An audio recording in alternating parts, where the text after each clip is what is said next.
जदों शेर आंदा है ते गिद्दड़ किधर जांदे ने और साडे शेर तो आण तो पहले ही गिद्दड़ भज गए ने। ए बार बार स्टेज सैकटरी साहब कह रहे ने कुर्सियां ते बह जाओ। स्टेज सैकटरी साहब कुर्सी विखाओ ते सही, बंदे ते बंदा चढ़िया कुर्सी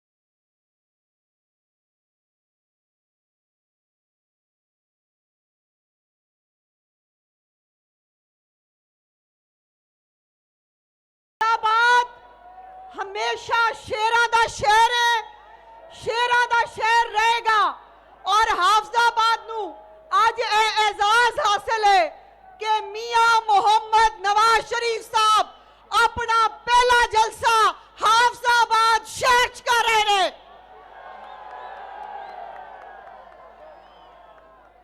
मेरी बहुत सारिया मावां भैणां बेटियां इत्थे बहुत देर पहले तो मौजूद ने। मैं तुहाडा सब दा बहुत शुक्रिया अदा करनी आ। और ए देखो साडियां बीबियां भैणां इज्जत एहतराम नाल बैठियां ने, सियासी अपना रोल अदा कर रही ने और इज्जत एहतराम दे नाल अपने घर जाणगियां। सारे गिद्दड़ां ने घर कोई नसना ओ शेर जितोए मैदान विच गजड़ा। सारे गिद्दड़ां ने घर कोई नसना, नून लीग सारी कौम दी जमाते नहीं छड्डना मियां दा कदी साथ वे। ओ शेर उत्ते मोर लावीए अज मुल्क बचाण दा सवाल है। ओ शेर भाई सुनिए साडे कोई एवें निक्के जिन्ने कोई सियासी मुखालफ ने उन्होंने मियां साहब नू वेखण दा बड़ा शौक है।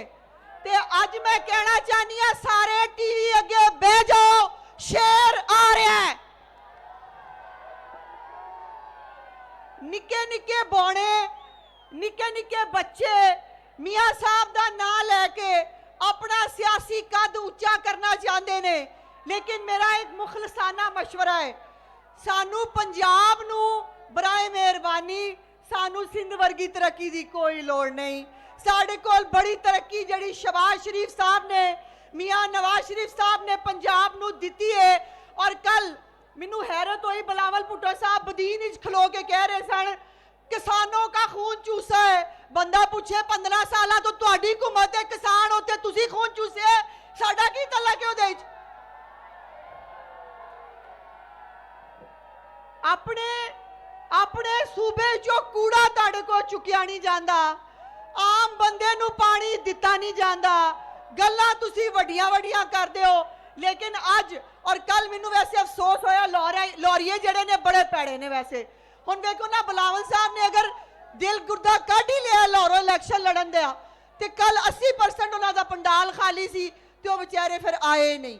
ते इस वास्ते लौरिए थोड़ा बहुत दिल गुर्दा उन्होंने दिलाया, उन्होंने बेचारे नू खिलारो। उन्होंने असी बड़े मेहमान नवाज आ लौरिए। असी क्या है कि बिलावल भुट्टो साहब बड़ी अच्छी गल है, आओ इलैक्शन लड़ो लाहौरों आके, लेकिन वोट अपना अपना, वोट अपना अपना पैना है। लेकिन वोट खरीदन की इजाजत नहीं देंगे। जो पहले हो गया सो हो गया, वोट खरीदन की इजाजत किसी नू नहीं। पाकिस्तान मुस्लिम लीग नून हमेशा पंजाब दी पाकिस्तान दी तरक्की दी इलामत है। पंजाब किसदा है? शेर दा। पंजाब किसदा है? पाकिस्तान किसदा है? जिंदाबाद हाफजाबाद जिंदाबाद। और स्टेट सेक्रेटरी साहब इतने कोई कुर्सी ते विखाओ जिदे ते कहंदे हो लोकी बह जाण, बंदे ते बंदा चढ़िया होया है। मैदान विच गजड़ा।